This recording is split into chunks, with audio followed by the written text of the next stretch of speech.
Hey, I am spectacular. Thank you for asking.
Your counter residence for personal attacks, and you have 5 minutes. Thank you. I'm Karen Richardson. I live in White River Junction. And I'm here again to put in a couple of comments for Gate Street and my Go Gate Street comments. We don't have to go into it. I know you're all well aware of the issue. Just, I have plenty of neighbors that have signed a letter to the editor and so forth. And, you know, our interest is still here on getting Gate Street fixed. We just don't feel like it's an option to not fix it, you know, and to not consider it. And I know that you probably have great plans and parts in the budget that you've considered it, but the idea is that for so many years, just a reminder, we've trusted select boards, and that was mistaken for complacency. So I just want you to know that that's not where we're at. We really want to see this and see a plan. And if it's not the complete plan, it's a plan to the plan, and that there's some real constructive inroads to that. It's always been the ingress and egress from the downtown to the White River. And just one quick thing, I looked at a Gazette, and that the White River itself, the insert for White River includes all of that roads from the Sykes Avenue back into downtown White River. And by the way, all that work on White River that's been done is gorgeous. The curbing down to South Main Street, just everything's coming together. Those lamp posts that are going up there, I'm just so proud of it. And I can just see that vision. The vision is to include that right up from our downtown there at Gate Street up through to Fairview Terrace with gorgeous curbing and sidewalks, and just to continue the gem that this town is. So just to keep that front and foremost, and thank you again for all your hard work and that you've inherited this, and we understand that, and we're just really asking for your help. So thank you. Thank you. If I can address that, obviously Gay Street has been something that it's the forefront for this entire board and will continue to. There is something that is going to be done. I don't think right now any of us know what that is currently. We will be working with Public Works, the town manager, to figure that out. The only thing that I can ask, and I know that this is going to be tough, is patience. This will take some time. It is in such disrepair that, and there are so many things that we have to look at. But we will do something, and we will keep you abreast and continue to keep you abreast. And we've been doing that as much as we can as soon as we get information. So the only thing that I can say is, and this is very tough for you and your neighbors to hear, but give us some patience. This is going to take a little bit more than anything. And I know several of my colleagues have gone up there and toured it. Safety of the walkway right now has to be in the forefront. And so we're looking at that right now, and we will keep you abreast of the things that we will do. So I want to commend you and your neighbors for taking an interest in your town. And I know that it's important for the citizens of Hartford to do that. If they have something that is important to them, to make sure that they come to these select board meetings and let those things be heard. So thank you very much for that. Thank you. And thank you for doing it in such a respectful way. You have a legitimate concern that, you know, is frustrating to you, but you present it in a very professional way. And we really appreciate that, because we're all here. We're just doing the best we can, and things take a long time as we all are learning together. So thank you. Yeah. Can you bring over Mike Morris? Good evening. Can you hear me? Barely, hardly at all. Barely? Is that better? Not really. Hold on. I don't know if I can. Is that better? Yes. Okay, I'll try this. Anyways, following up from the last person that just spoke, it made me think while she was talking about this, we have a lot of big projects that go on in the town many of them with multi-million dollars and everything else. And most of the time we come up with a committee. Why would the select board not want to consider getting a committee to help them to this in Public Works and the town manager to help move this along and get a better understanding of what more people want up there? That's just a suggestion. Secondly, why I really chimed in tonight was that it seems like I hear from a lot of people that I'm not going to say COVID is over, but I hear we still have several employees that are still working from home, and I don't understand why. I've been down in the town office many times, and there's times where I hear people are working from home. So I'm asking, is that fair to all the employees who possibly can't, because you can't fix a road or patch a road by working from home, but there's other things you can do. If all fairness to everybody, that and answer why we still have people working from home, please. Thanks, Mike. We can explore that and get back to you. I don't know if we have an answer right off the top of the head right now, but we'll find out and we'll report back to you when we have that information.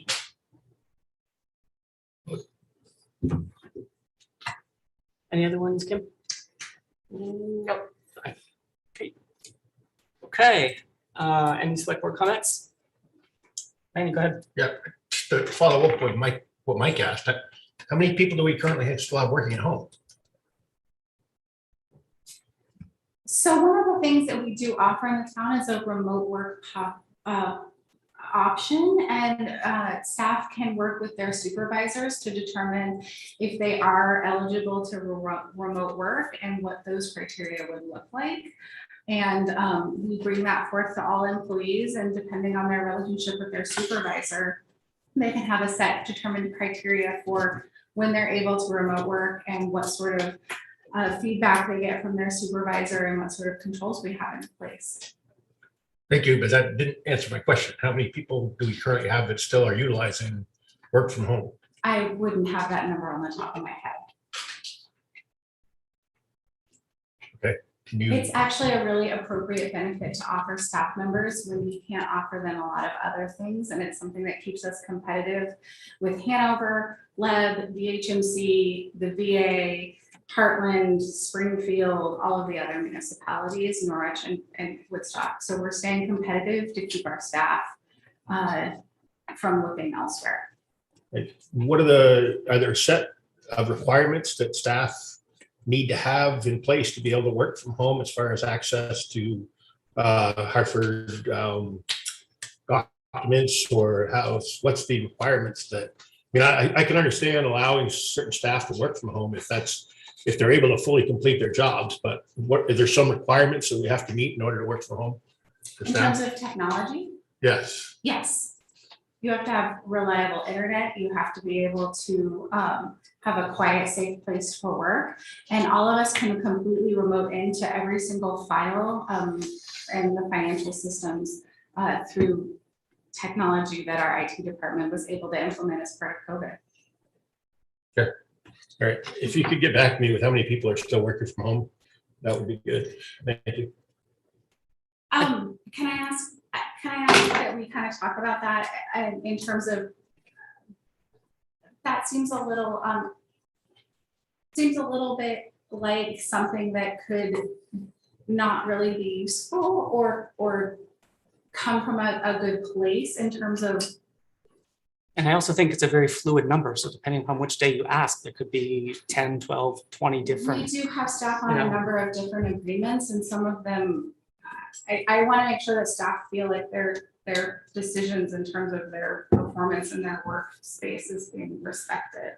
Okay, so just respond, if you can respond back to me with how many people you have arrangements with, not saying how many work at any one particular time, and that would be acceptable. I think she answered the question already, saying that there's a policy in place that applies to everyone in town, and it's her job to manage the employees, not ours. So I think that we're just going to end that discussion there. I think she's answered the question sufficiently. No, Dan, she's not answered the question sufficiently. The question I've asked is that you can respond to me with how many arrangements, how many people we've made arrangements with to work from home. That was my question.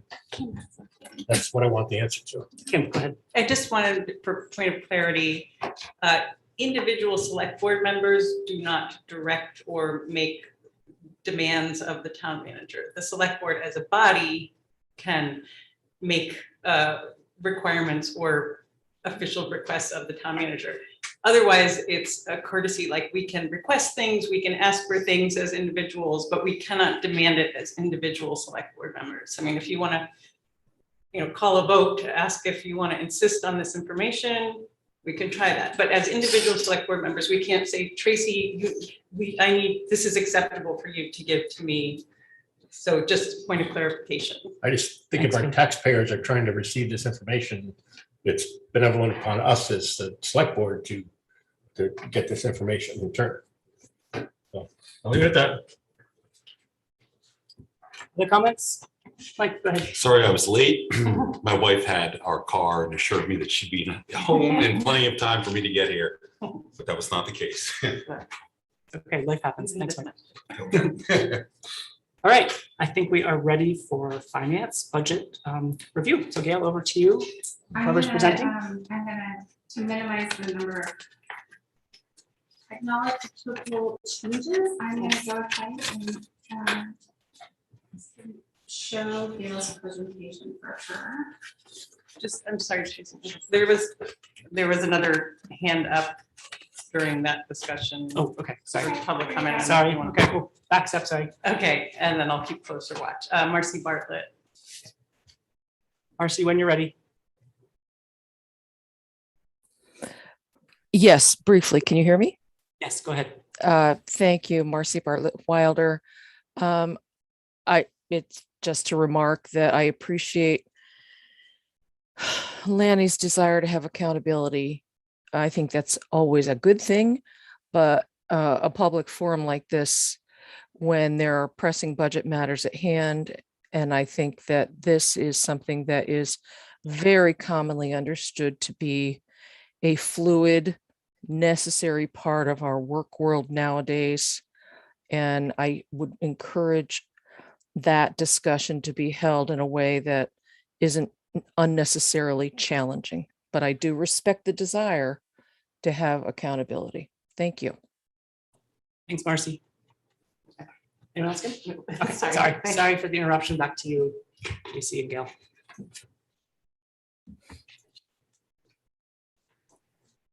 Right, good evening, everybody. I'm Gail Ostrout. I'm the finance director. And tonight you're going to hear from me.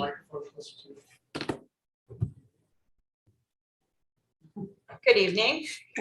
I'm Gail Ostrout. I'm the finance director. You're going to hear from me tonight on two departments. One is the finance department and the other one is auditing, which are both under my purview. So the finance department is under Department 171 in your budget books. Operational expenses, projected budget for 2023 is $62,244 versus in 22, the approved was $61,126 for a net positive change of $1,118. Operational expenses cover travel and meetings, membership dues, books and periodicals, recruitment and training. We have some contracted services that it covers for our software. We have an actuarial that needs to be performed by an outside agency that has to do with our other post-employment benefits. Just regular equipment operation, postage, materials and supplies, telephone, and regular office equipment. The biggest part of the finance department is the salaries and salaries and benefits. For budget 2023, we're looking at $418,757 versus in 22, it was $404,712. Hi. I put my foot in it this time.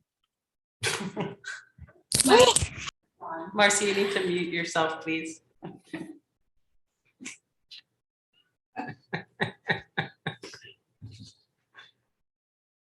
Okay, well, I'll just start at the beginning of the slide again in case anybody got sidetracked. So for 2023 budget, for salaries and benefits, we're budgeting $418,757 versus the 22 budget, which was $404,712. for a net positive change of $14,045. Again, that's for salaries and benefits. It's 87% of the entire budget. And it includes current employees of the finance department as well as retirees. And I did have a question from Dennis Brown regarding the change of the 14,045. So this is a new slide that I just inserted here, which references where the information comes from. It's on page 7 of your budget books for Fund 10 under Department 171. And it breaks down the salaries, the overtime, the FICA, health insurance, HRA, dental, life insurance, workman's comp and retirement, and accidental and death. And how I came up with that number is I took the approved 2022 and subtracted, subtracted that from my 23 budget.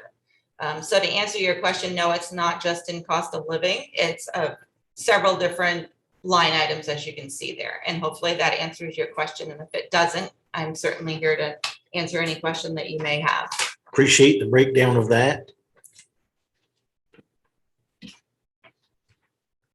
So then the next slide. So this kind of wraps it all up. Again, operational for 2023, we're looking at 62,244 versus 61,126 and 22 for a net change of $1,118. Salaries and benefits for 23, we're looking at $418,757 versus the 22 of $404,712, which is a net positive change of $14,045. Overall, the finance budget is $481,001 versus the FY 22 budget, which was $465,838, for an overall net change of $15,163 for the entire budget. Next slide. Questions for anybody? Kim, go ahead. Does the assistant finance position, has that been filled? It has not been filled yet. We're tackling that when Paula returns. And was that wasn't in the 22 budget? Yes, it It was. was, so it's just carried, so We're it just isn't an carrying it increase forward. because of that. This is, okay, great, thanks. What else? Joe, go ahead, yeah. Your operation, for all intents and purposes, is flat. Are you sure you want to stay with that? I mean, I'm, okay. Do you want to be in charge of all the departments? Many of our departments that could stay flat did stay flat for their fellow other departments, which I really appreciated. So, any department that was able to minimize their increases did that for the sake of other departments that had more needs this year. So teamwork makes the dream work. I'm not complaining, but I'm just, I don't want us to get to May and go, oh no, that's all. I think we budgeted plenty of red pencils for Gail and her team this year. If anybody should know, you should know. Any other questions? Okay, so we're going to move on to the next one, which is the auditing, and that's in Department 173. We're actually in the middle of our audit right now for FY 21, so this is great timing. The scope of services performed by our auditors performs our annual audit of financial statements according to Governmental Accounting Standards Board, General Accepted Accounting Principles, Government Auditing Standards, and again, of this year, for single audit required when federal funding is in excess of $750,000, which includes certain bond debt. And it's no change. Last year for the budget, it was $42,000, and for this year, for 2023, it's the same amount, which is $42,000. So you have a net change of 0. Any questions, Gail? Kim, sorry.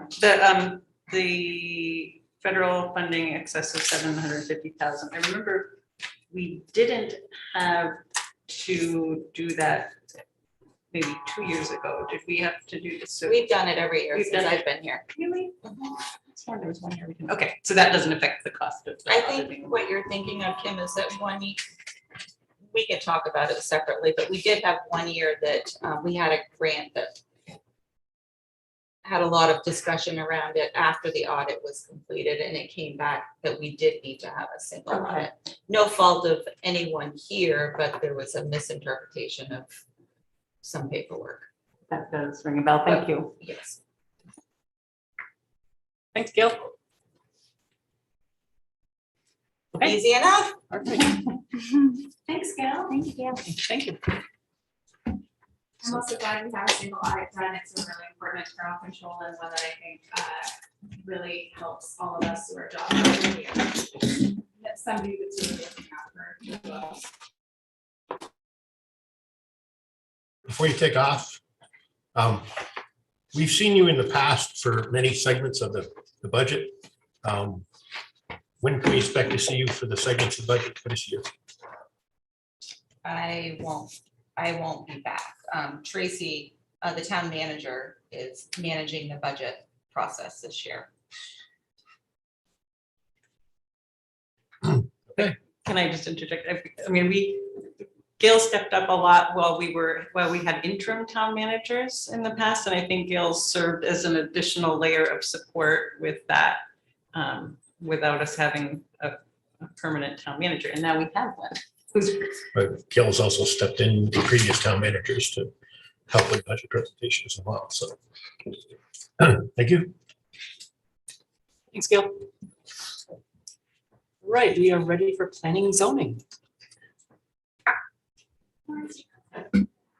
Thank you, Lori. Right, send me your presentation.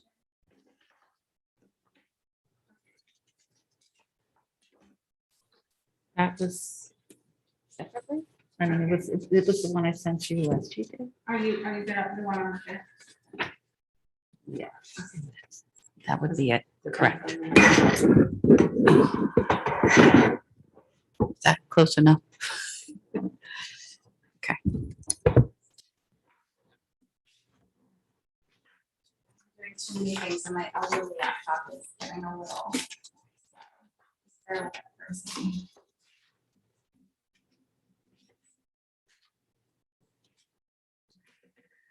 Let me at that point, here we go.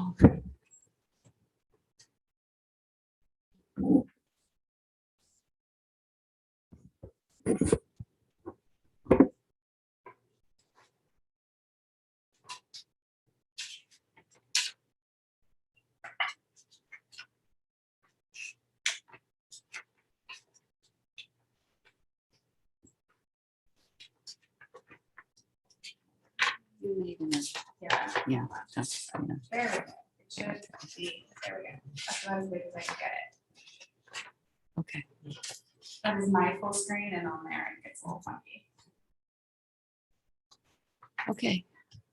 There you go. All right. All right. So, for those of you who don't know me, my name is Lori Hirshfield. I am the Planning and Development Director for the town of Hartford. What I'd like to do is just direct you to our section begins on page 47, and it covers funds 611 through 627 and then 921. I'd like to just note that 626, which is the energy section, we've included in here just for a way of having continuity in presentation from last year to this year. I'm presenting it, but that budget is going to be located within the town manager's office, concurrent with the transition of the energy coordinator position into the environmental sustainability position, and that going to the town manager's office. But I will cover it within the context of this for description purposes. So if we can go to the next file, and this is actually, I like to actually read who we are and what we do in totality is what's up there, because I think we've thought about it a lot in our department over the years and what we do. And I think we've just captured it in some really good wording here.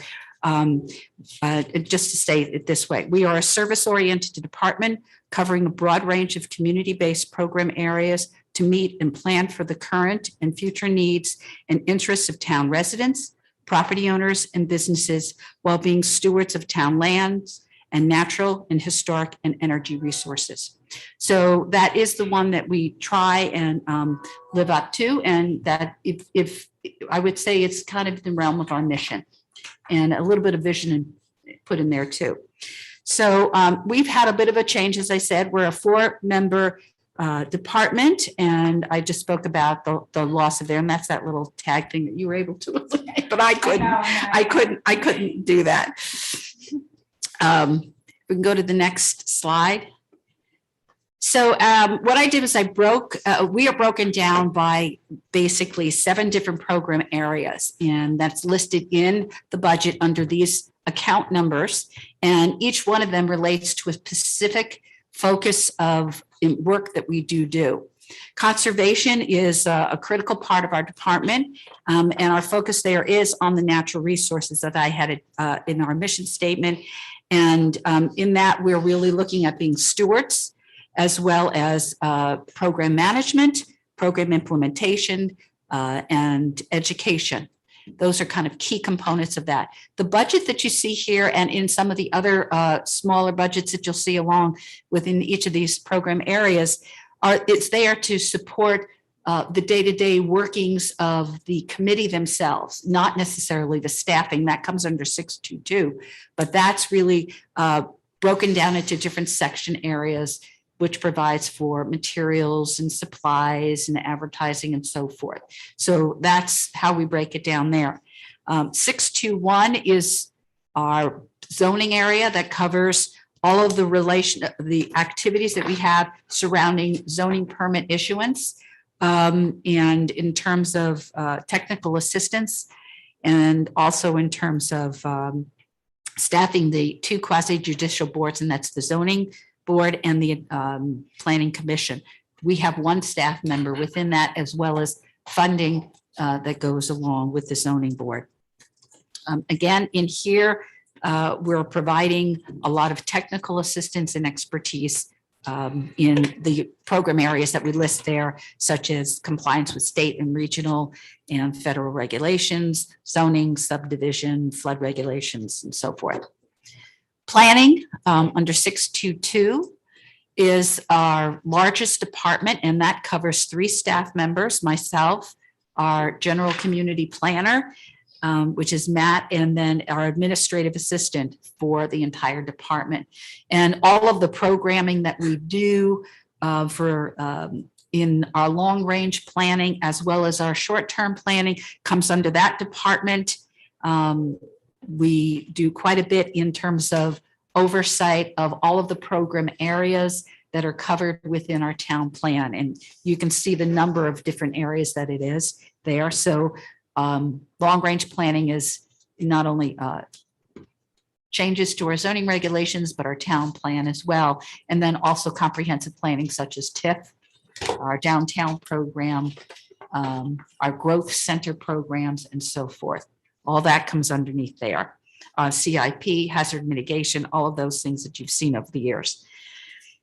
That is a larger budget in this particular one. The ones above us, we're maintaining the budget in 611, 621 is increasing ever so slightly. That's majority of that is salary, but there is also some additional funding in there to cover increased costs for the zoning board.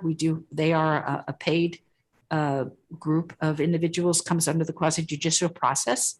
And then also providing some additional funding for advertising. It's been going up quite a bit, about $200 a year. So I've increased our budget to reflect the increase that we're having the current fiscal year, plus the one that we anticipate next year. So and those are requirements that we must make those public warnings in a local paper. Under the planning section, again, we've tried to hold the budget line as flat as much as possible. Most of that is, again, going to the same kind of things in terms of increased costs of advertising. We do have a little bit of money put in that program area to cover a new computer that needs to be purchased because we have one that basically can't even be supported anymore through a software. It's so old. So we're doing that for security purposes as well for the town. We have staffing for 7 select board appointed commissions, committees, and 2 to 4 ad hoc committees at any one time during our year. The budget here is a slightly different budget change. And you'll see as you go through it, there are just a couple of program areas that Tracy felt she was going to just minor adjustments in what I was requesting. The housing and community development, again, that's geared more towards project planning, oversight, implementation, and that's related to a lot of the community development stuff we might do with VCDP. Sometimes we need to do a little bit of research and hire some technical assistance to help us do that. This also helps us do some matching funds sometimes when we have grants. It's a small amount. It does help us get through the year. Under next category, and in that budget again, we basically it's a flat budget from last year. Under the forestry section, that's a flat budget from last year as well. It's a small amount of money that goes towards the annual maintenance of our town forest, buying materials, tools, and so forth for our putting up signs for the hunting season, and doing some maintenance on our trails and so forth. Historic preservation is another area of importance. Again, we have a flat budget there. Both the money in this fund also supports activities for the Historic Preservation Commission. Typically, we have funds in there for matching grants for our certified local government and grants that we get every year. This was the first year in my tenure that we did not make it. And that's because there's a lot more competition out there for the first time in a very long time. So, and I've been here 25 years. So under 625, we also provide the staffing assistance to the Historic Preservation Commission. Energy, this is that subject that is in our budget for just discussion purposes, but it is now going to be located into the town manager's office for the coming fiscal year. Here again, it's the same kind of thing that we're providing a little bit of seed money for matching grants to do outreach and public education, to try and develop new programming, and again, matching funds for grants that may come across the area. It also provides some training funding for the commissions as is available in the other commission budgets. Again, it's a flat budget from last year. Community resilience, very similar to our other commissions where we have a committee there. We have a flat budget and it gives them some funding to continue their programming. One of the things that they started this year, which was a very strong program, which is just completing, is their food forest program over at Clifford Park. And they are going to be continuing on with that in Clifford Park and also with the hope to continue expanding that into other parts of the town, transforming what is typically just grass areas into working areas. The purpose of that is to really strengthen our sense of resilience and sustainability within our food realm for our communities, and showing people that it is possible to transform your yard into a food forest. So, and then the final one is 921. And that is under our reserve fund. That is a fund that we try and build up a little bit every year. We haven't typically spent the money in that area, but we are for a couple of reasons. First of all, we pulled back a little bit and we're going to be looking at it very intensely the end of this year into the next year, really starting to get that marketing program. We learned a lot about what works and what doesn't work and what's needed with COVID. We've also learned quite a bit about rethinking the way that we need to be marketing ourselves, what our downtowns look like, what they're going to be in the future, how do we attract people to our downtown, who is the tourist, for our downtown. COVID has really brought up to the surface statewide to a lot of the downtowns is how do we make that work successfully, particularly in our what is becoming a new normal for us. So we need to sit back a little bit and think more about that and engage you as the board and engaging the public in that planning process. This also provides us with some seed money to go for some grants that if to do things, it may take a couple more dollars, and there are some funding resources out there for the downtown as well as townwide that we would like to tap into with these resources as well. So just as a summary, I'd like to just sort of point to some of our budget highlights.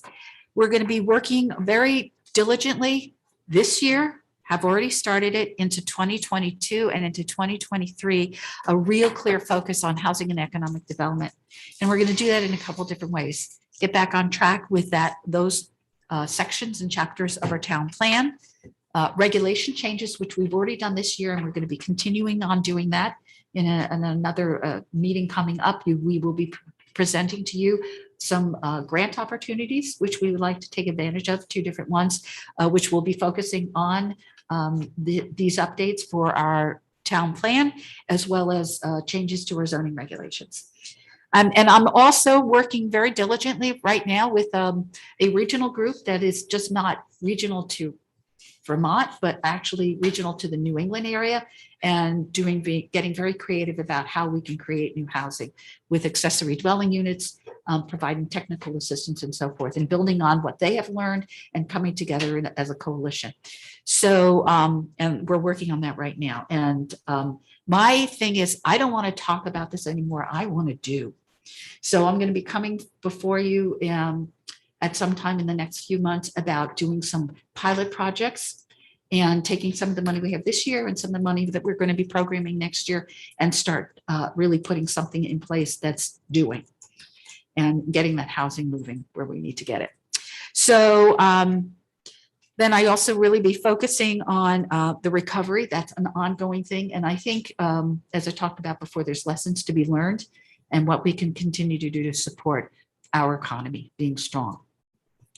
And we've talked a little bit about the comprehensive marketing plan for our villages and our downtown.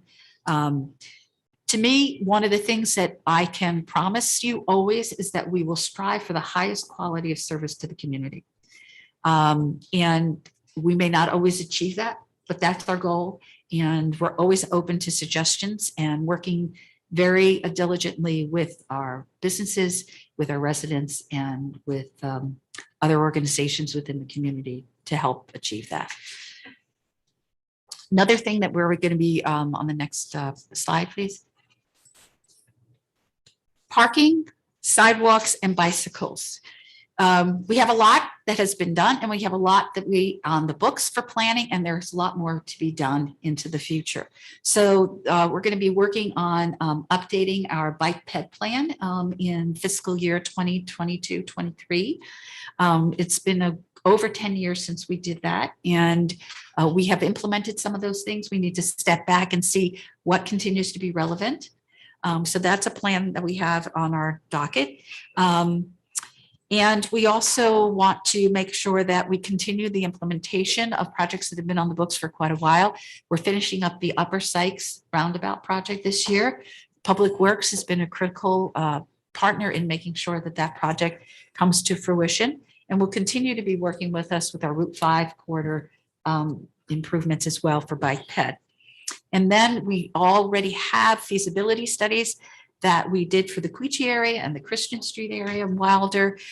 We need to sit back again, take a look at where we are on that, see what the public needs are, and start to prioritize what we can put into play. We are, as always, seeking those grants that can enhance our town resources, and we'll continue to do that. TIF project implementation. We are in our 10th year, and we did get a 3-year extension for going into debt, and just had a review, our fall review with the VEPC staff. They actually did a they structured their annual retreat here because they really wanted to see what is going on in our downtown and what has made it so successful. And it is one of the pillars of the program that they do hold up. Thank you to my staff for pitching in when I was not able to at the last minute to do the tour. And they were so impressed with what we've achieved, not just in the last 10 years, but in the last 5 years. So we're doing a lot of good stuff, and it's been a team effort with other departments in making sure that this happens in a successful way, and I really do appreciate that. Town forest management plan, you'll be actually seeing that at the next meeting. And so I won't go in too much into that, but that is the project that took a lot of work on the part of our Conservation Commission, working very diligently on it week and month after month and getting public input. And this is their opportunity to really showcase what that has resulted in.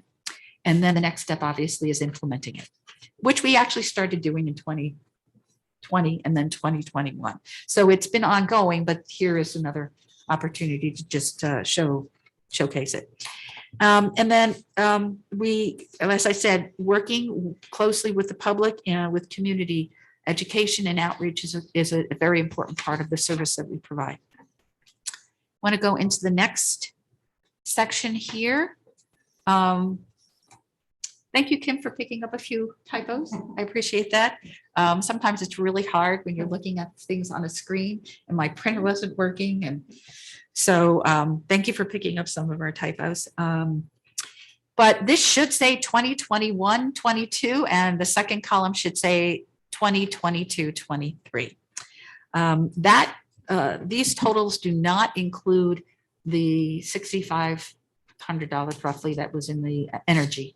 6,025, I think it was, that's in the energy. That is going to be in the town manager's budget. So in our final two slides, I won't go into this in too much detail, but just want to let you know that I always take a look at what the budget guidance is and say, okay, how are we achieving that and meeting that? And you can see from these 2 pages that I feel from our perspective that we are meeting that guidance. So I'll conclude that there. I do know that there are at least one member of our commission members that is here to speak on behalf of the Conservation Commission. And so I don't know if you want that at this juncture or you have some questions you'd like to pose as well.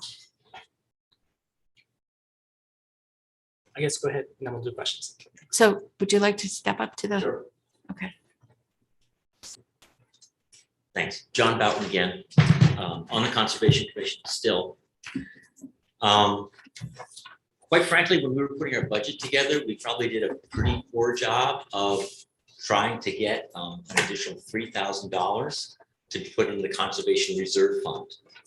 And I'm here basically to try to defend that, our recommendation that be put in. I sent a memo, which you folks may have gotten, I hope you got.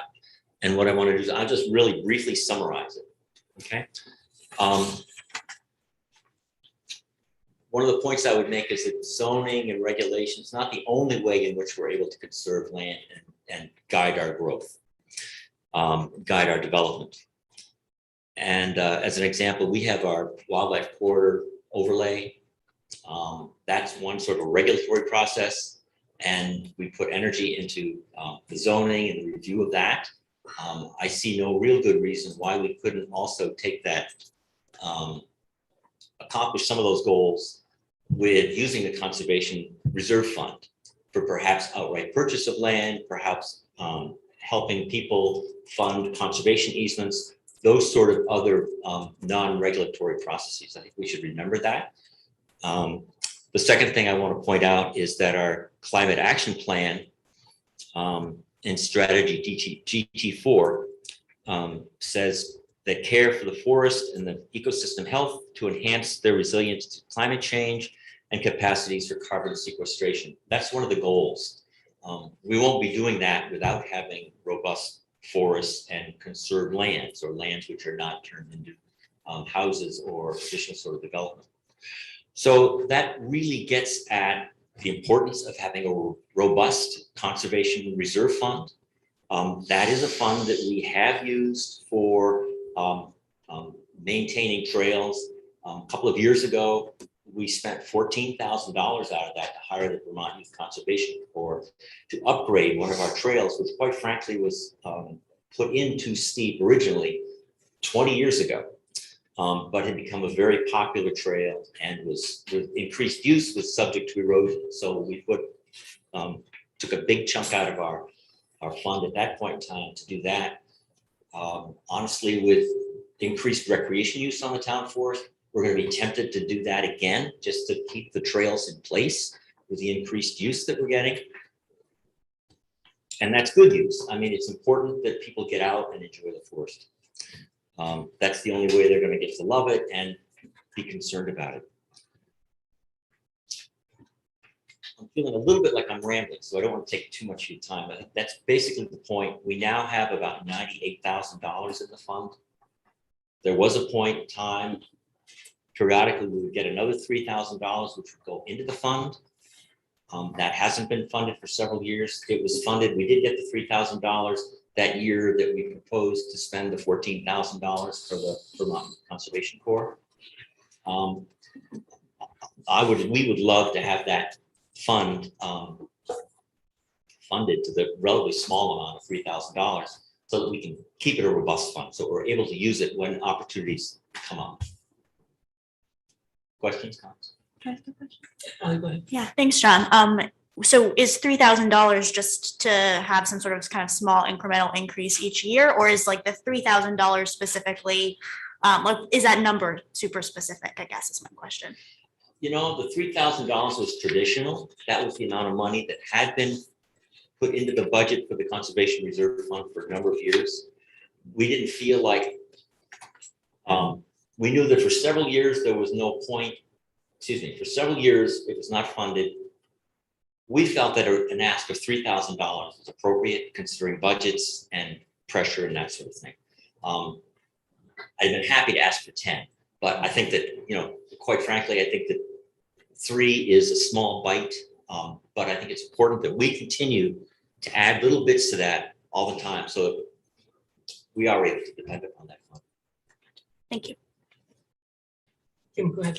I'm just curious of the timing. So it wasn't initially proposed in the budget? The Conservation Commission wanted to, we put that in our proposal without a whole lot of backup or without sending a memo along with it justifying the reason. And then it was cut by the administration. So this is our appeal. This is our plan B. Dennis, go ahead. So I very much appreciate all of the work that the Conservation Commission does. And when we receive a request, what we've asked each of the departments or the commissions and committees is to provide any kind of a justification for us. And I think John has acknowledged that that was not forthcoming. We had asked for it. And I'm put in a very difficult position to be able to say yay or nay to something if I don't have information. So I was seeking that information, and I know that, and it did come eventually within the context, some of it within the context of this.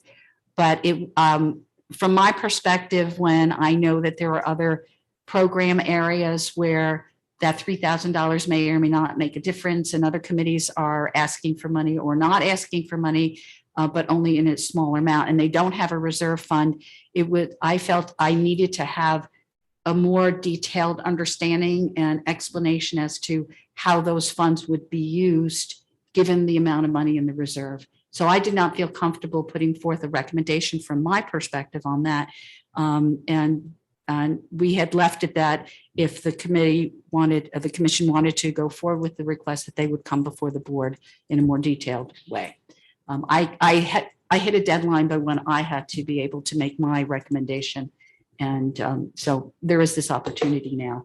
And I spoke with Tracy about that, and we were both sort of in a situation where we would say, well, we don't have it now, so we don't know what we're going to be advocating for. But if the commission wanted to put it forth to the board directly, this is their opportunity. Okay, Dennis, go ahead. Thank you, Mr. Chair. So I got to hear some of this at the last conservation meeting, and the suggestion was made for that increase and whatnot. And I'm so glad that John has come in and talked to us, because I just said that, you know, that might work, but the board's going to need justification on why you desire these funds. So he did an excellent job there.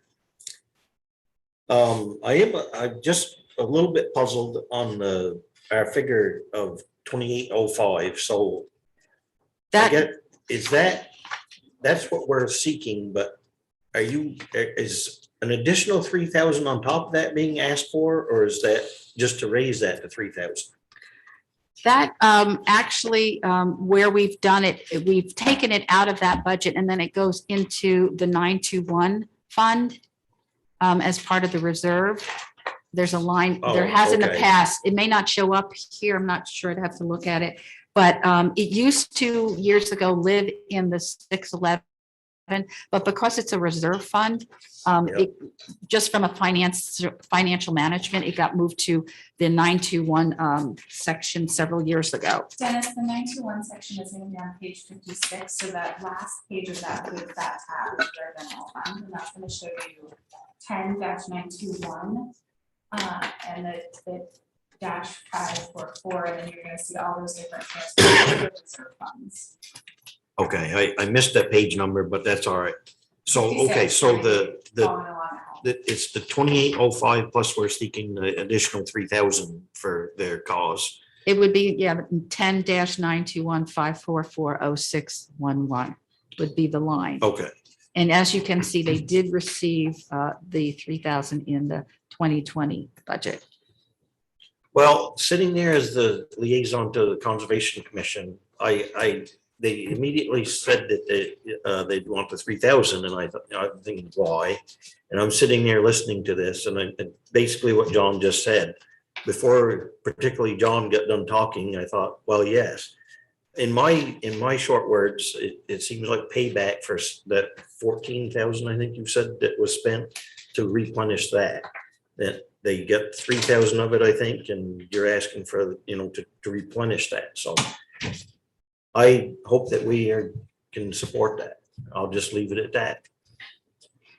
Thank you. Kim, do you have something Well, else? just a formality, but the number in the presentation, the 2805 is actually the 2022 amount. It's not a big, it's like $75 difference, but the number that's currently in the proposed budget is 2880. Right, yeah, that was one of the other corrections. Thank you. Yeah. Not much of a big difference, but if we're tossing that number around, we might as well use the right one. Okay, I didn't see that. I didn't catch that. Yep. Other questions or comments? Andy, go ahead. Do you have Muni Smart on that computer, Tracy? I don't, it's actually easier for me just to be on the internet right now. So if you were to add this in, we don't know what the reflection will be on the taxes then. I mean, at this point, looking at a total budget, adding $3,000 isn't going to make more than a de minimis few cents. I can let you guys get started with Scott and open up an Excel spreadsheet and possibly do some back of the envelope calculations, but the percent addition of $3,000 on an $18 million budget is like finding a nickel in the cup holder of your car at this point. So it would probably be very, very minimal. Kim, go ahead. Can I ask questions on things from the presentation that are not related to the conservation section? Okay. White River, let me go back to the, sorry, I have too many tabs open here. Basically the marketing, White River Junction Town Development Reserve Fund, the 921. Do you know what amount is in there overall? Yes, right now we have $21,000. And have there been any projects funded out of that thus far? No, we were using that as building up for getting into a matching fund and then obtaining some additional dollars. We are a little bit behind schedule on that. We had thought we would be doing that, and everything gets more expensive, so I'd like to keep that up and then really have a good project going forward for matching funds, so. Does, Tracy, is the work that you're doing with the website development, there isn't actual like work toward like an RFP for an actual marketing plan or anything like that? I guess I'm kind of lost track of where we are in terms of the main objectives for those funds. And I think at one point I thought we were going to do some sort of branding marketing work, but pretty ambiguous. So I guess I'm just curious to know more about that reserve fund. I think what I'm hearing from you, Kim, is whether the website and a marketing plan are kind of commingled, and they're not. They're kind of two separate things, because the website contains a bunch of different resources and purposes for the town, not just a marketing tool. Yep. It definitely adds to vibrancy and all of those good words that we want to hear when we hear people say Hartford and website, but it has a lot of other things. So it's completely separate. And Right. that, the new website development work didn't come out of this fund. No, it came out of other parts of my Okay. budget. Yeah. Thank goodness what I remember is that feels like a million years ago Yeah. when we made that decision, but it was just a few months ago. So. Right, and that did come out of other parts of my budget. Gotcha. And then for the energy position moving, is the, so from the historical columns of 2020 and 2021, did those include the salary for the energy coordinator back there, and then it's not included in the 2023 proposed? Correct. Okay, so that's where, but those. The salary is should be in the town managers, The new one. the new one, the old 2022, it is currently within that budget, our Okay. current budget, yes. And so that will show you why there is a decrease. It's not the full salary, because that position at one point was split up amongst all of the enterprise funds as well. So only about, I think 60% of it was within my department, and the rest of it was broken up amongst other departments. Okay. And then I guess the last thing I would ask is, realistically, like when do you think we would try to utilize those reserve funds for the town development reserve fund, that 921 fund? The 920. So my goal is to spend this fall and into next year to really try and start to pull together something, lining it up so that we'll be, well, the $5,000 or the full No, fund? Yeah, so the idea is it's going to straddle multiple years. Yeah. But we could begin to obligate some of these dollars depending on what it is that we're doing on the plan. Is it one big thing? Is it a couple targeted things, activities? And then what grants are available to us at different times of the year. So those are things that still have to be mapped out. But I really want to just get into it. And,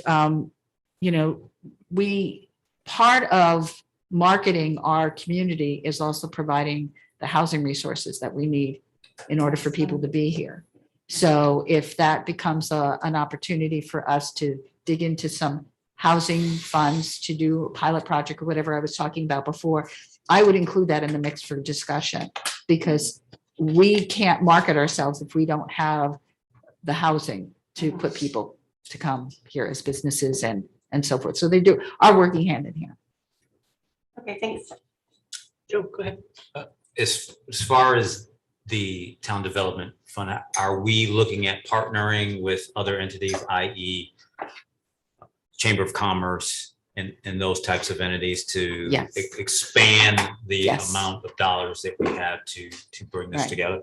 Right, and we have actually done that on specific projects as we've gone along, particularly with the COVID recovery. We have pulled together our resources. The most recent thing, which really was sort of COVID, but it was the kickstart of the Amtrak the chamber chipped in some money towards that. We got some money from the state. We did a little bit on our own, and pulled it together. And we've been Vital Communities and Green Mountain Economic Development Corporation are critical partners in all of this.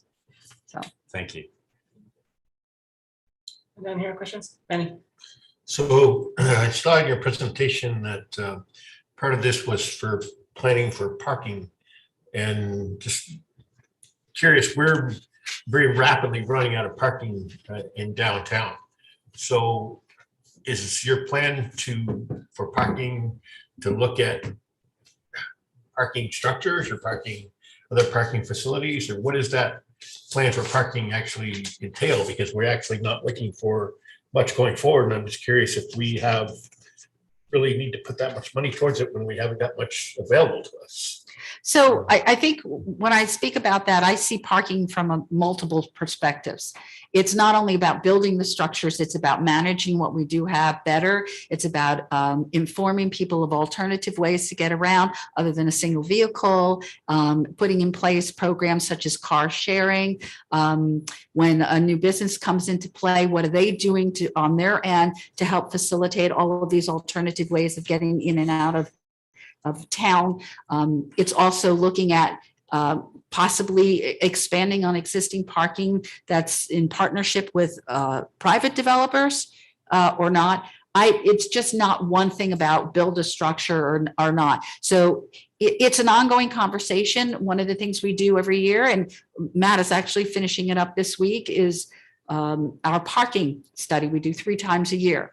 And that helps inform us when a developer comes forward and looking at things, or it tells us more about pinch areas and what can we do to better inform people down in the south part of South Main Street, that if you just walk 2 blocks up and you could get parking in this section of the town at this time of the day or this time of the week.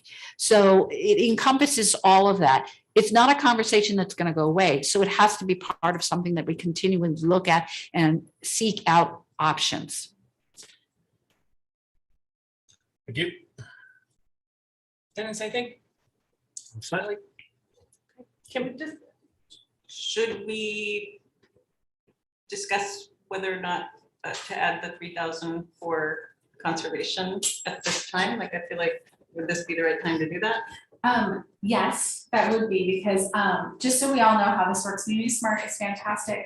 But what we do is that TM column that you see in your books that is blank, someone is going to hand enter each and every single one of these numbers using a 9 key. It's going to be me, it's going to be Lana, it's going to be the admins in the different departments, if we can convince them to help with repetitive stress, as Lana and I try to put these numbers in. So, we need to kind of get those sort of things going as we work through this and we're able to see this. Now, I do want to give a shout out because I have an answer for Lanny.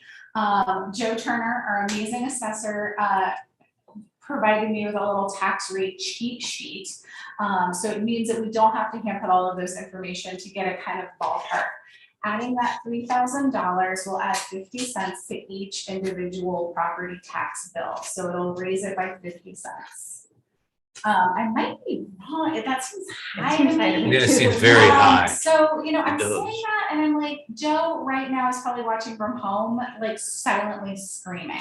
So, maybe I need to rework that one a little bit. We can see that this is our first time trying it, and I obviously need another schooling from Joe Turner on his amazing cheat sheet.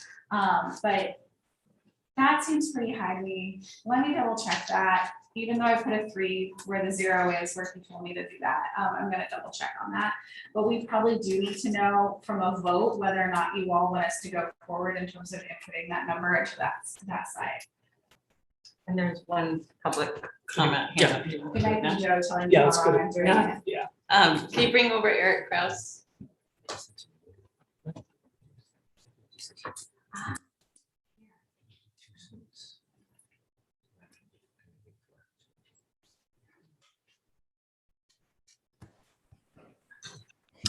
Hello, good evening. Can you hear me? Yes, go ahead, Eric. Hello, my name is Eric Kraus. I'm a resident of Hartford.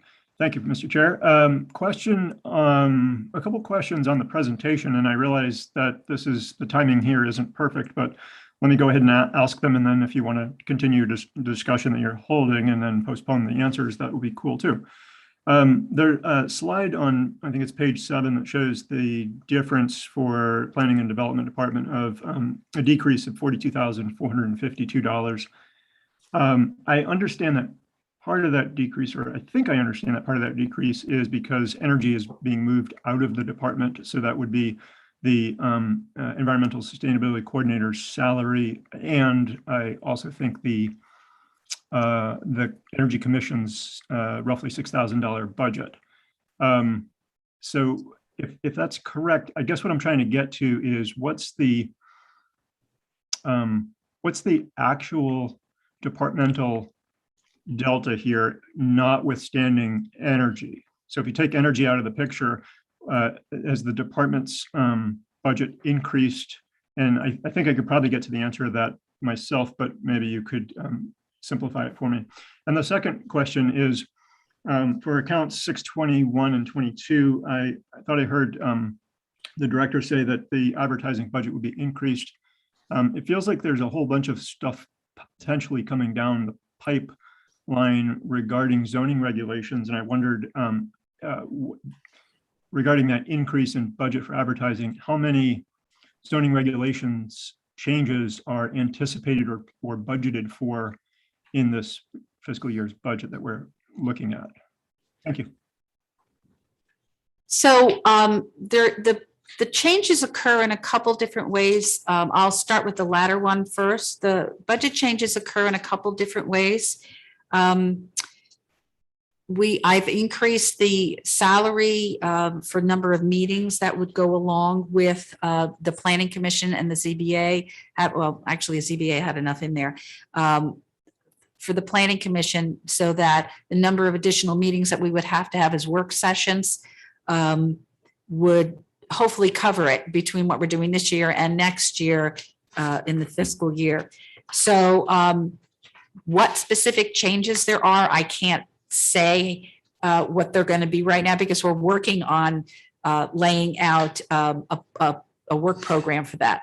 But we're looking at clearly with the housing and economic development sections of the town plan, it changing. And we're also looking at zoning changes to integrate housing more into the different elements of our town. Perhaps more housing opportunities within commercial districts, which we just did a whole set of that in 2 different areas, and also looking more closely at whether or not we need to increase density, multifamily housing, and so forth in other sections of town. We did a wholesale of that several years ago, but we're going to be looking back at that again. Eric, in response to your question, we had a lot of input in the 2018 community meetings around the update of the town plan, and housing and economic development were elements we got a lot of input on, but we didn't have the time in order to meet our deadline to have the master plan or town plan updated, that we said, we're not going to do this halfway. We want to put that aside and give it the due diligence it needs in terms of community participation and input. So we're going to start with the information that we gathered in 2018, 2019. There are those community meetings as a place to begin, but a lot of that work about, can we have more densely located housing in different parts of the town, more so than we already have through our zoning regulations, and then looking at just the mix of uses a little bit more integrated. So I hopefully that answers your question in that regard. The budget represents an increase in the number of meetings, so that's going to mean more advertising, and that's going to mean more stipends for the Planning Commission and the zoning board and so forth. So, and then the first one, you're going to have to remind me what the first question was on here. Oh, and in terms of the net, I would have to work that number up for you. Can I get that back to you all in terms of the net change, rather than me trying to quickly do it here on the fly? Okay. Eric is more concerned with that one. You get back to Eric.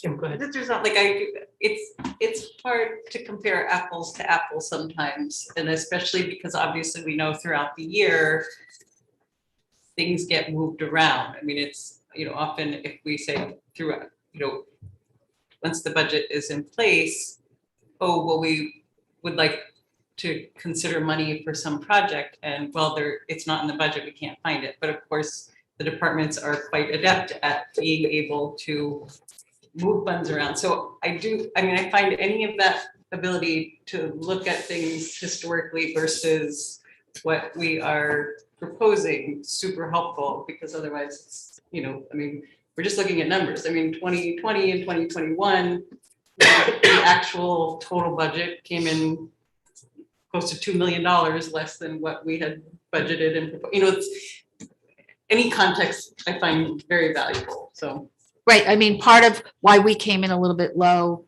in the previous years because we had vacant position. exactly. Yeah. That's as an example, and you see that in many departments.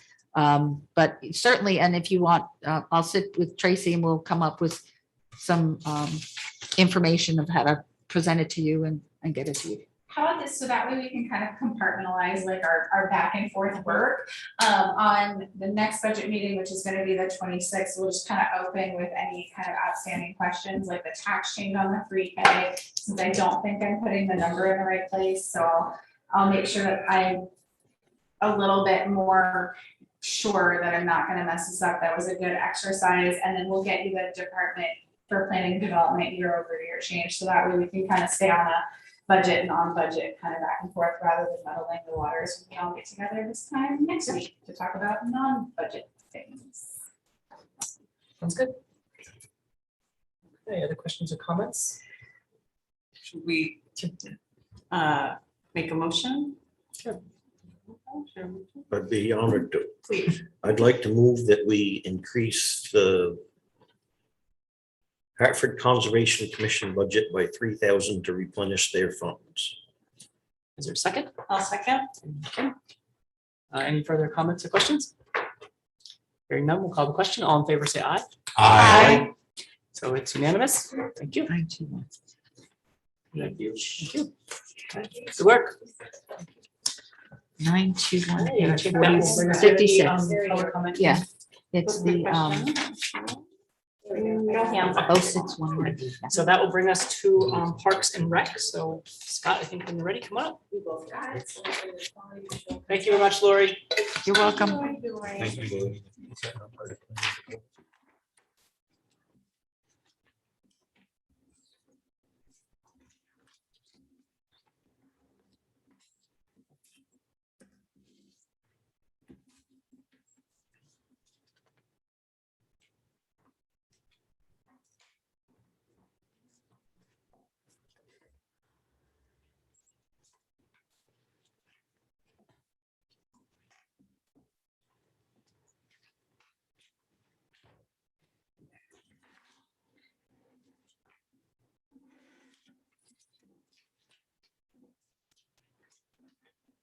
Y'all can't notice, Scott likes to do this little flipping thing where he decides who wants to be the day. Himself, not Gail or Lori.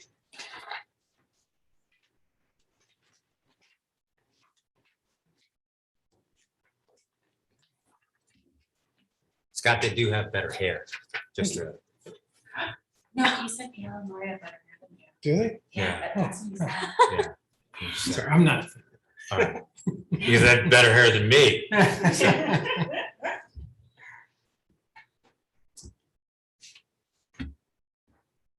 Are we ready? You are ready. You are ready, Awesome. sir. Okay. Select board members, thank you for giving me an opportunity, I guess, to share with you our FY23 proposed budget. So we'll quickly kind of go through a few things here and then cover some highlights and then obviously have some time for some questions. So what? Oh, it's a little delay. I'm having a There hard is a little time. delay. Welcome. Yeah.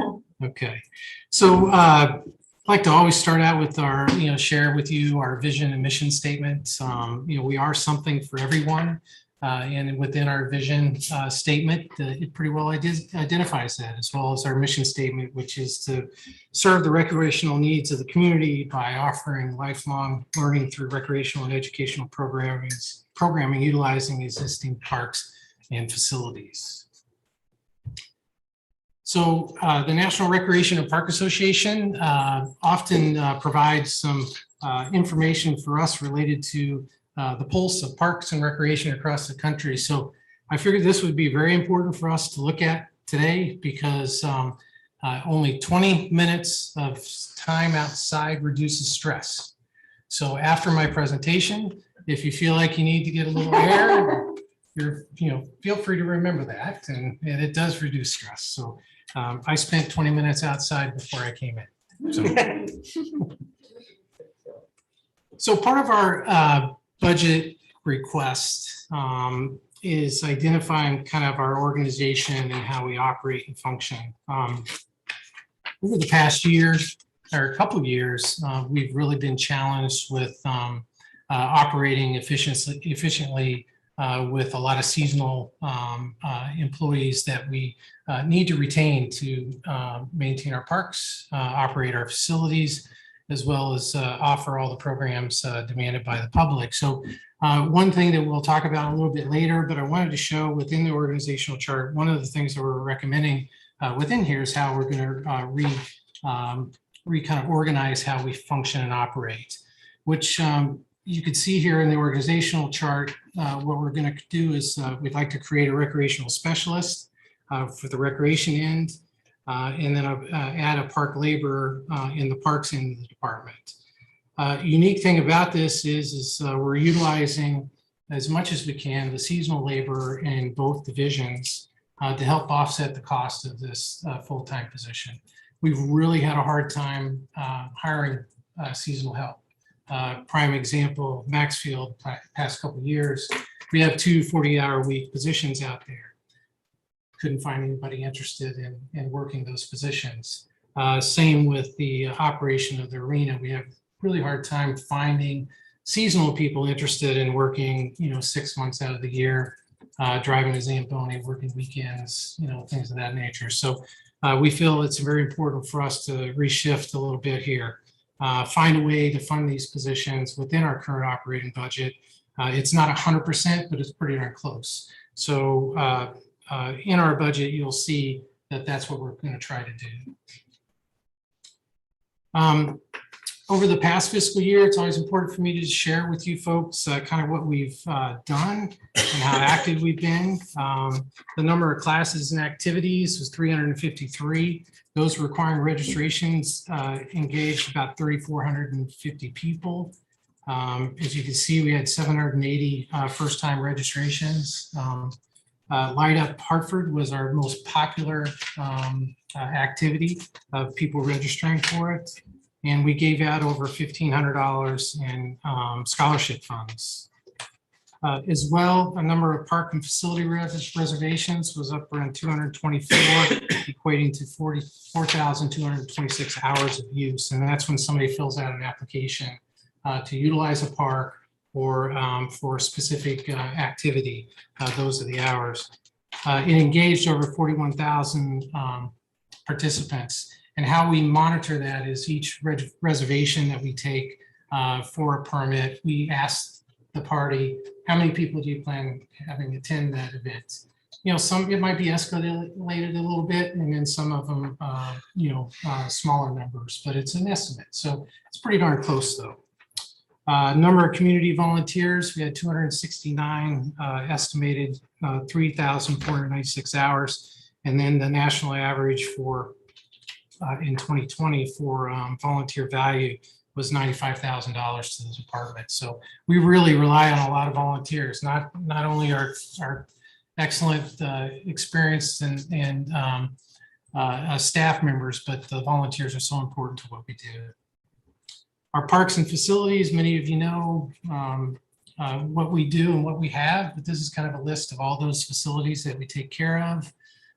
Many of them are main level 1 type of facilities that have services for them, bathroom facilities or courts and, playing fields that we maintain. Others are some of those spaces that have limited activity, but we still maintain them, like the conservation areas. Maybe Meeting House Common is a smaller area that doesn't get a lot of activity, but those are areas that we take care of and maintain, including some of our town-owned cemeteries as well.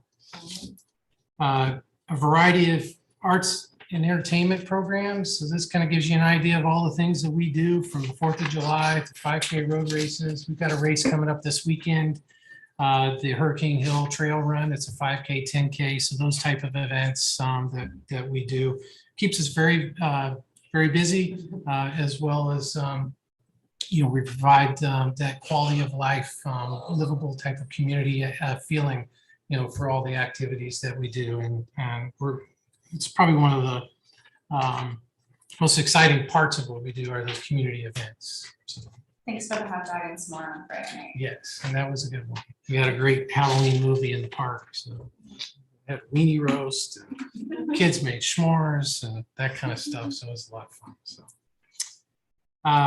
and a variety of programs that we do, from sports, youth sports, adult sports, that sort of thing. So that slide there gives you a good idea of some of the stuff we do, including STEM programs and camps and much more. As we get into the budget, there's some highlights here I just wanted to go over. The reserve transfers are an annual transfer. And the WABA reserve is a $35,000 transfer. And then also in the Parks Reserve, we annually put in $30,000.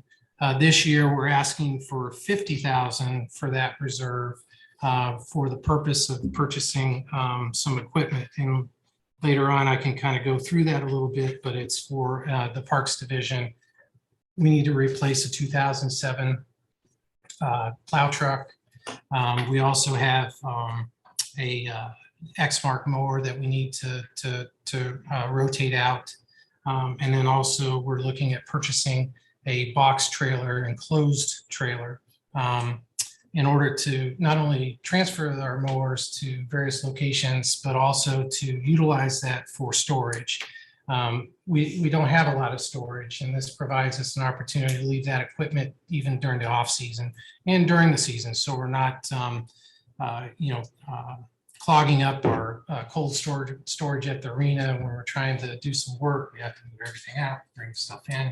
So it just makes a lot of sense. So that's what we're asking for within the reserve accounts to pay for. Community events, it's important for you to recognize the 516 account. That's $54,000. We do generate, I think it's around 23,000. Page 3 under revenue, which we can go through if you got some questions. We generate a lot of advertising revenue and that sort of thing for community events. And some of our events actually have revenue producing dollars to help pay for it. So like trips and that sort of thing. The 521, 27, and 30, that's for what we're talking about related to the park labor position. So as you know, we have the Parks Division, we have their Wendell A. Bard Arena, are two of the departments that the position is shared within. So when you look at our operating budget, under personnel and our salaries, you'll see where it says 50% of laborers in that budget. So you have the Parks Division and then the WABA Division. So we're looking within those two budgets along with Maxfield, because we were talking earlier about our seasonal employment, utilizing those dollars to help pay for the labor position. So it's a total package of $53,000, and that does include the hourly rate as well as the benefits involved in hiring somebody with that type of position. So we're looking at a majority of those funds within the current operating budget. The rec specialist, that's a different position within the recreation end of things. We're also looking at utilizing existing funds within 514 and 515. 514 is our youth programs. One of the ideas is to engage that rec specialist into some of the positions that we normally hire for. So for example, we have camp directors for the summer. We have camp directors for our seasonal camps that we run. This particular position would take that slot and be responsible for that. So utilizing those funds within those revenue generated programs to pay for that position or help pay for it. Again, it's a kind of a seasonal thing. We're hiring a great staff member for a couple of years, and then they're off to college or they're off into the working environment now. So we're always having to retrain somebody else to be a director of our summer camp or taking on the directors of our vacation camps if they're home from college. So it allows us to be a little more consistent for some of those very important programs for us, and they are the revenue generating portion of our programming. Within there as well, we received a huge demand over the pandemic for after school care, or not necessarily care, but after school enrichment type of programming. We found that, our Lego program or Rocket program, a couple others, Crafternoon programs and things of that nature filled up and gobbled right up. And there's a huge demand for after school type of activities, specialized programs, STEM programs, that sort of thing. And we feel like we can help serve the community in providing that. And this particular position would then take on those programs, but then also take on more programs to generate the revenue to offset the cost of that expense. So that's kind of the mindset of how we're looking at this particular position. But there's about 28,000 of existing expenses within the budget that we would shift to the position. And then we're looking at generating an additional $40,000 in the revenue side for alternative after school programming, but then a portion of that would be to pay for that person's salary. And then obviously too, 512 is the new pool. The estimated cost of operating the pool is within the budget. And then you'll want to make sure you take a look at the revenue side, and we can do that when there's some questions to show you the revenue offsetting some of that expense, which is about 50,000 is what we're looking at right now for operating or revenue expense or revenue return from the expense of the pool operation. The next slide, and thank you, Dennis Brown, for asking the question related to FY22 versus 23, and then kind of the difference. So you should have received on your at your desk there the updated operating budget expense and revenues. So this gives you a good outline of all of the areas on top of the highlights that we just discussed to kind of show you where we're at related to the bottom line from the program administration. As you can see, we're up about 30,000. The outdoor pool, 132,000. Obviously, that's new. But we have had, expenses within the swim program over the past few years for design and engineering costs. We put some money in there just to help maintain the space that we currently are operating or maintaining, like the pump house and some chemicals when the pool was still in place to kind of keep the water from getting too murky. And then this particular fiscal year that we're in right now, some startup costs to get us going before we roll into July 1 for the next fiscal year of operation, which is what we're talking about today. So that's why you see the 20,500 in FY22. Youth programs has an increase of $68,000. Within there, there's a few items that we can talk about, but that also includes, the seasonal or the full-time position that's within there. But then there's on the revenue down below, there's kind of a wash there. So there's an increase within the programming part. A little decrease there in adult programs. Community activities is up a little bit. Park maintenance is up a bit, and that's also part of that whole program plan, and then some other expenses within the park side of things to show that increase. Maxfield and grounds and buildings, there is a negative 22, and then that's really shown there is for that decrease in those seasonal positions. So when you look at the parks as an increase, when we hire that position, the full-time position doesn't come out of Maxfield. So those were just seasonals. So when you look at park maintenance, it's really kind of, that's part of that increase, is that reduction there. Bar Red Arena sees a little increase as well.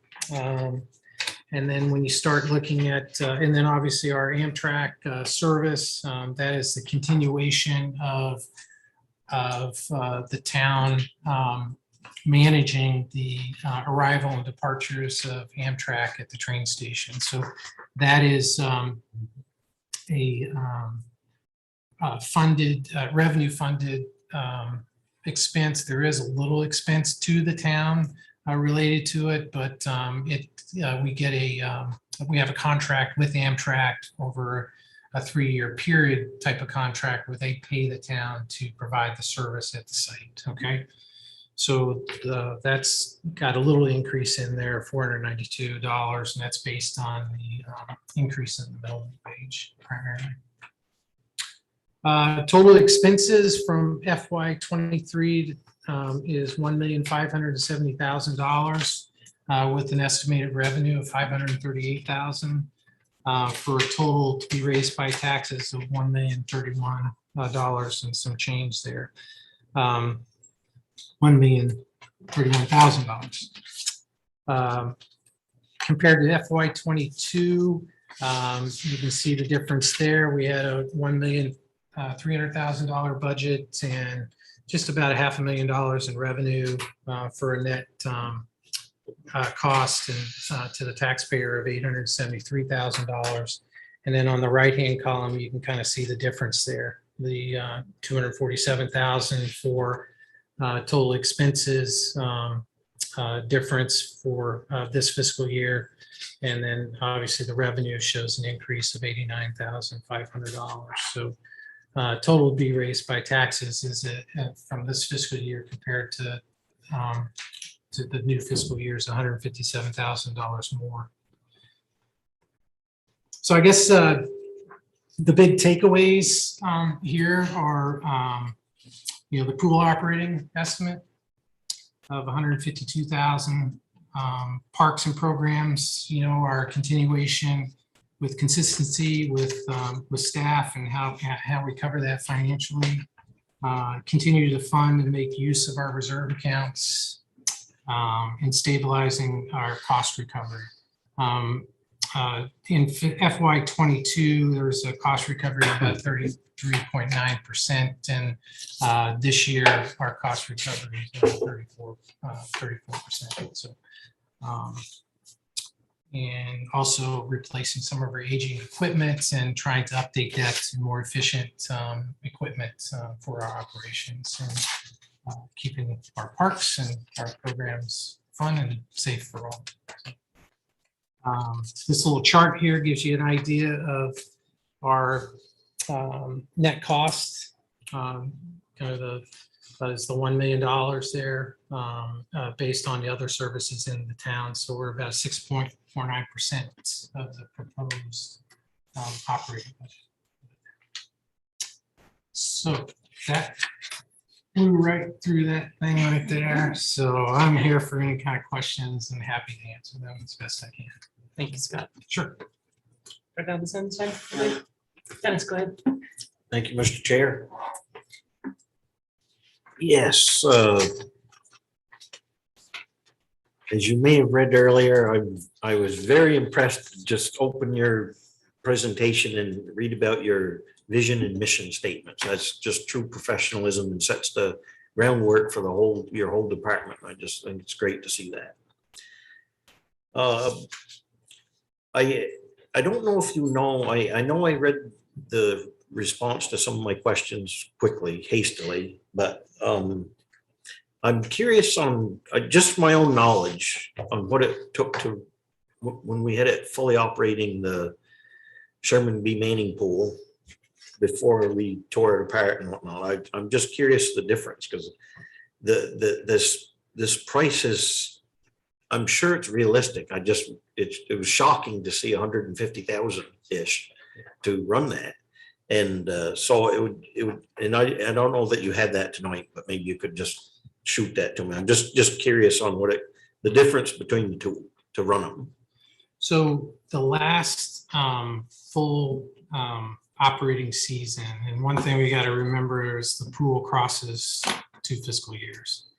So when we so when we do that, it kind of plays with the number a little bit, but you get a good accurate because you're getting the preseason startup, and then boom, the new budget starts, and then you're really operating the pool. So a big portion of it is always in the new fiscal year. But in 17, and I did get your message, and I did get some notes here. So I wanted to let you know in FY17 was our full seasons where we crossed over, and that was an expense of $86,718. Say that again? $86,718.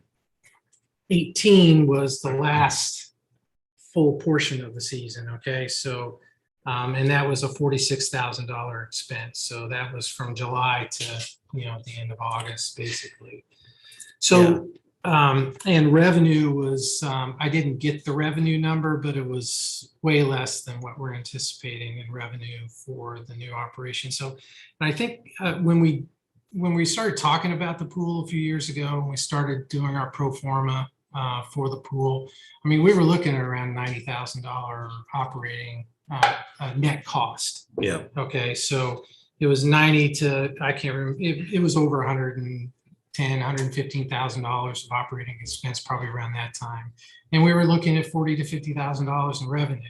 And honestly, this year it's going to be, when we open the pool, it's really going to be it's an unknown really compared to even what we've done in the past, because the pool has so many more dynamic features to it that will meet the needs of more people than the old pool did. I mean, you don't have to know how to swim to use the pool facility, because we have a splash feature, and there's more, shade structures, and it's a 0 depth entry pool for younger kids. So there's the whole dynamic of how that pool will meet the needs of the public I think will be really amazing to see and watch. So Me too. And that kind of filters into some of the unknowns right now of 100% of what that cost is going to be. But and that figure, the 150-ish thousand, that's lifeguards and water and chemicals, the whole thing for the pool. Correct. If you look on page 34 at the bottom where it says swim program, you'll see the salary hours, and that kind of breaks it down there. It talks about, it shows the attendance and how many hours a week. Yeah.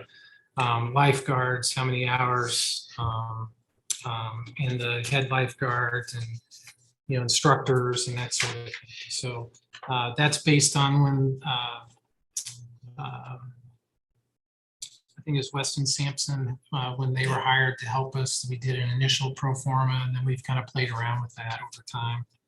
And then, all the other expenses will go right down through contracted services, and insurances, electricity, water, materials and supplies, chemicals, that sort of thing. It's all relevant to that whole figure there.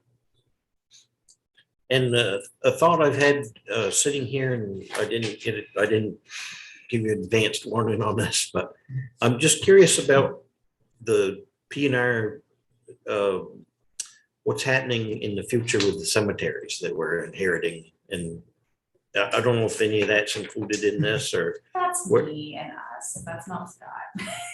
I do have some sanitary line in there. You have some sanitary line in there for budgeting purposes, but they help me out, because I believe you take care of what was the only town-owned cemetery prior to this, all this. Yeah, so we maintain the non-active cemeteries. Yes. So those are okay. Like the Commons, Savage, what do they call it? Fruit Stand Cemetery, which is out on the Sharon. Hartford Town Line. And those are considered, non-active and kind of like park space. So we do mow those. So your department doesn't have anything to do with the Christian Street one Correct. as We do of, not. yeah, okay. Okay. Very well, thank you very much. I think you'll see them I think for ease of sake, they're actually, the segment numbers are in Scott's budget, so that's might be where you're thinking, but active cemeteries roll to you all, and so now they kind of roll to me. So while the money might be sitting in Scott's, and I'm not quite sure Yeah, it's only. right now, yeah. the administration of those funds, and we'll talk about it when I come up. We're gonna talk about those and select. Yep. budget kind of together. Thank you. On page 43 of our budget books, 10, 527, 331, department equipment. You can please explain to me this lease payment for the groomer? What is this groomer? So that groomer, we purchased it in the last fiscal year. Okay, so it is a infield groomer. It's a specialized piece of equipment that maintains your skinned surfaces on your playing fields, baseball, softball fields, that sort of thing. It's got a small unit that is a sod kind of edger to it, and it's got different attachments to maintain your skin surface. So because I was not on the board at the time, why did we lease this instead of buying it? Well, I presented it for a lease-to-own type of program through a municipal leasing company similar to us leasing out at Maxfield. We did the same thing with the softball lights, Yeah, maybe in my next collaboration question. with the school. The actual lights on the baseball field are a municipal lease as well, but that's paid for by the Upper Valley Nighthawks. At the time, it was the right thing to do for the piece of equipment to lease it over. I think it's a 5-year lease program for the piece of equipment. So where are we currently at for paying off then? We have done, I believe, 2 payments. One thing about leasing, and it's really a philosophical discussion, where I'd worked before, we did a lot of municipal leasing for the equipment, big equipment, 30, 40, $60,000 pieces of equipment. And one of the reasons why, I like to do it, not necessarily the finance director or town manager, I'm not sure, we haven't had discussions too much about it, but it allows in your operating budget, you're able to stabilize your expense throughout the course of several years versus when you're up to buy a new truck. If you're not doing a reserve account like we are doing now, I would be putting in my budget a $50,000 piece of equipment or a $75,000 piece of equipment. So maybe every 5-6 years, you've got this huge spike in your budget. So you're not able to stabilize your park and recreational services throughout, years and years and years down the road. So it allows you to do that. So you have a steady lease program payment. When the equipment becomes yours, maybe that reduces a little bit, or maybe now that's the time to replace that piece of equipment because they don't last forever. So if you have that in your operating budget, you can just stabilize that lease payment, keep it within there, rotate some new equipment in, and keep moving forward. So it reduces some of your maintenance costs. That allows you to, purchase more efficient equipment, so it's less use of petroleum products or whatever you might be trying to do to stabilize your operational expenses. So you spoke about a plow truck. Yes. 2 trailers. One trailer. Okay, one trailer.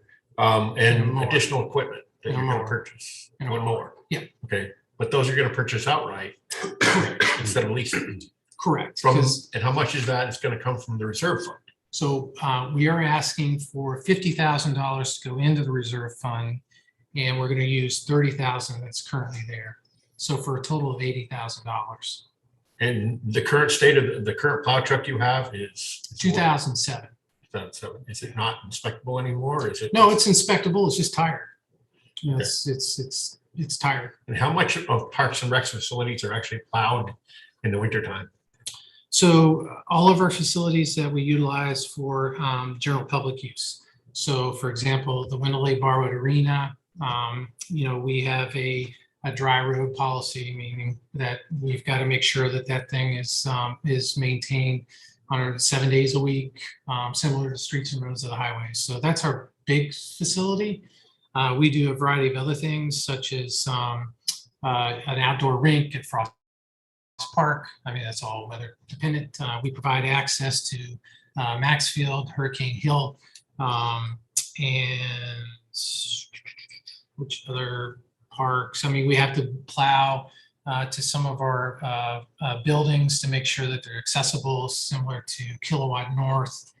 Kilowatt South we keep closed, but and I think that might be it. I might be missing one or two, but it keeps us relatively busy during a storm.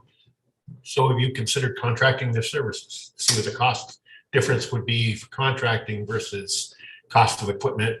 And it'd be an interesting idea to come up with a difference in cost for contracting, because equipment's like that is, you know, it's an expensive piece of equipment. Yeah. I haven't really looked at that in too much detail other than for the main purpose of the fact that during our operation at the arena, which Monday through Friday, it's 3 o'clock till 10:30, 11 o'clock at night. On the weekends, it's 7 in the morning till 10, 11 o'clock at night. If we're in the middle of a snowstorm, I'm not sure I'd be able to afford a contractor to be on site, you know, 10, 12 hours the entire day to keep everything cleared and cleaned. No, I haven't, but I still am going to need a plow truck to maintain and you know, get access to some of our facilities as well. So it's not necessarily just to keep the facility clear for people to get in and out, but it's also utilized so we can access some of our park locations where we store stuff and we have access to throughout the course of the year. So one of my concerns, if we have equipment such as plow trucks in particular for Parks and Recreation, is that when you operate a plow truck, it's a specialized piece of equipment, right? And having someone that's trained and knows how to do that versus having everybody within the department hop in that piece of equipment for plowing. Do you have just a specialized group of individuals that you use for plowing? Because I just, if you don't know what you're doing and you do it a lot, you can cause a lot of damage to other property, but you can also cause a lot of damage to the truck as well. And I just want to make sure that if we're spending this money, we're getting trained, qualified operators on it, and we're maintaining it correctly. And the biggest thing is the training aspect, because you can tear a truck apart awful easily if you're not doing it right. Yeah, I can tell you that our park laborers are well trained and qualified, you know, to plow. And again, it's not just a plow truck too. So it's 6 months out of the year. It's utilized for all of our park maintenance needs. So if it's pulling the trailer, one of the trailers with mowing equipment to and from various locations and getting from one space to another. So it's not necessarily just a plow truck. It's utilized 24, you know, or not 24/7. It's utilized 12 months out of the year. And my other question, this would be for Tracy, I guess, is that 10, 9, 21, 530. I don't find that in the budget book anywhere. Yeah, you know, I'm sorry. You just got to add a few more numbers. So, and that's my fault when I put that in the chart. But if you go to page, did you say 921 0530? 921 530. Yep, 0530. So you just yeah. So if you look on page 56.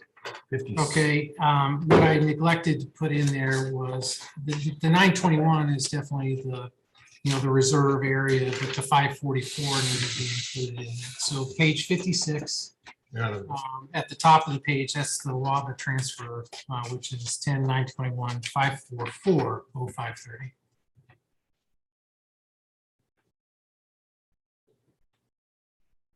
I think that's what you're looking for. 921.5. Right here. Oh, it's. Yeah, reserved for WABA. It's in there. Okay, I Yep. see. It's in That's the that one instead. 35,000. It's a different number then.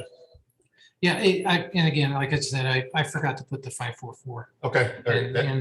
And the 0530, it should, instead of 530. So Okay. that was my mistake. Sorry for That that. helps me to understand that better. Okay, thank you very much.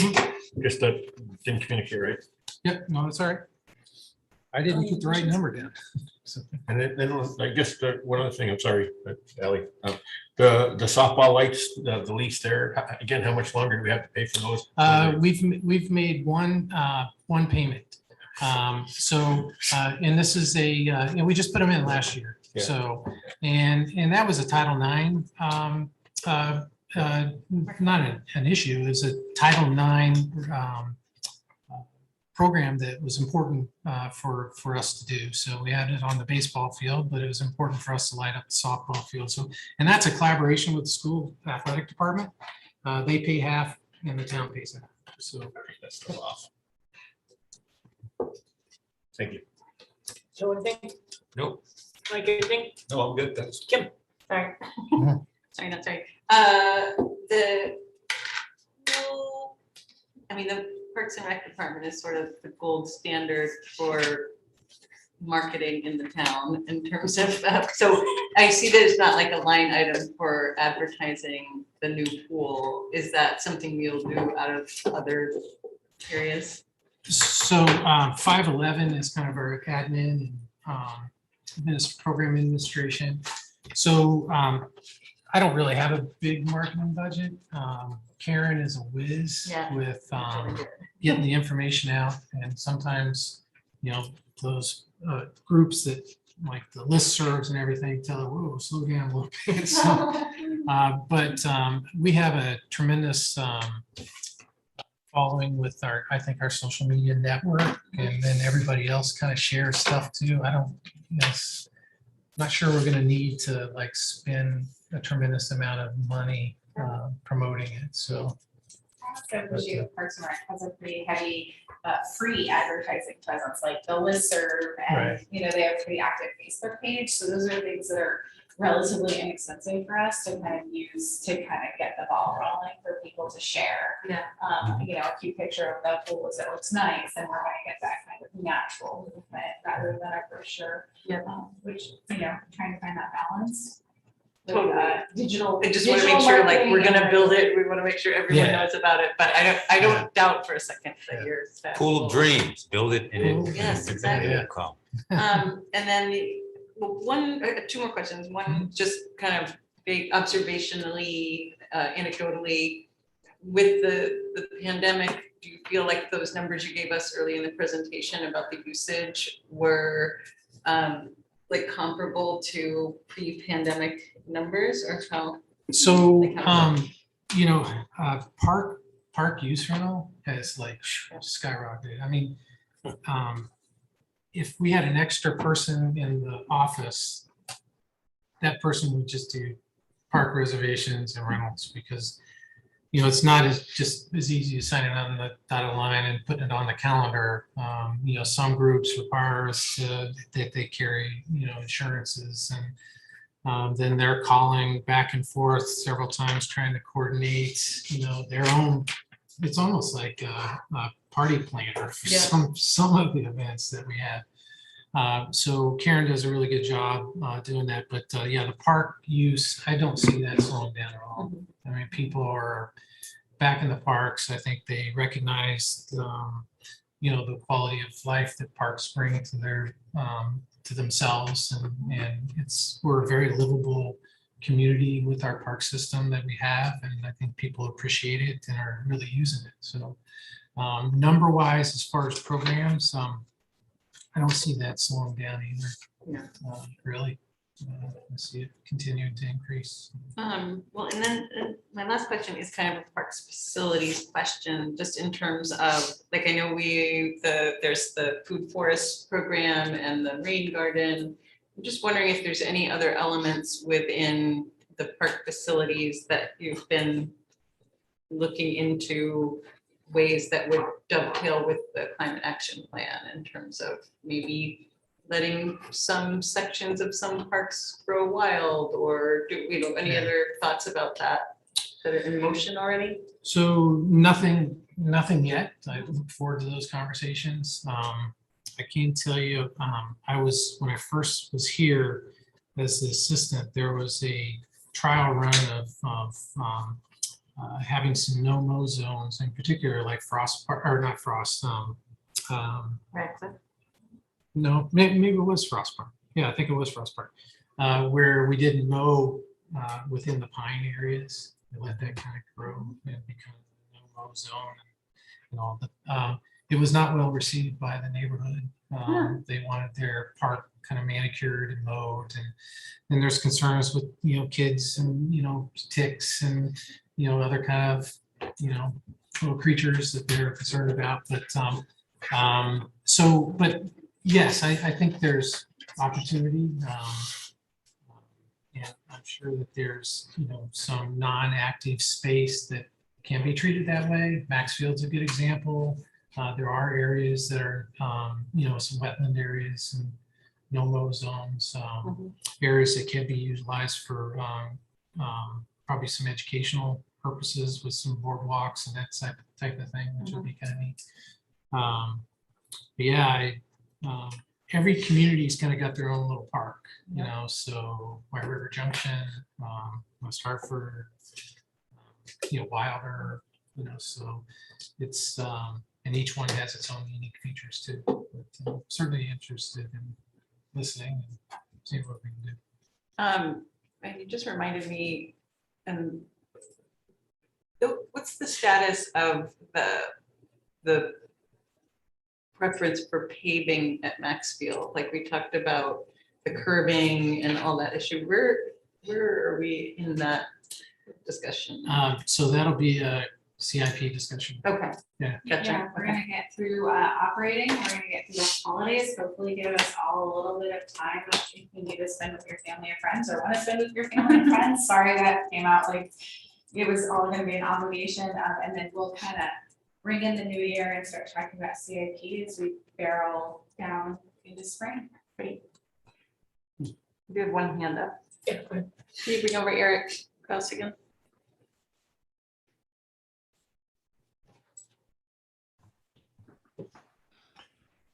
Hello, this is Eric Kraus. I'm a resident of Hartford.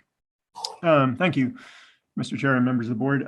Quick question regarding reserve funds. I see on presentation page 10, very explicitly, there's $35,000 transfer to the WABA Reserve Fund. Are there reserve funds for the new pool and for other big facilities like Maxfield? And if so, are they funded in this fiscal year's budget? Thank you. Yes, the reserve fund in the Parks Division would serve that purpose right now. But as we get through our first operation, of the pool, it'd probably be smart for us to start some type of reserve fund for that as well. So it's on our radar. It's just not in this current operating fiscal year.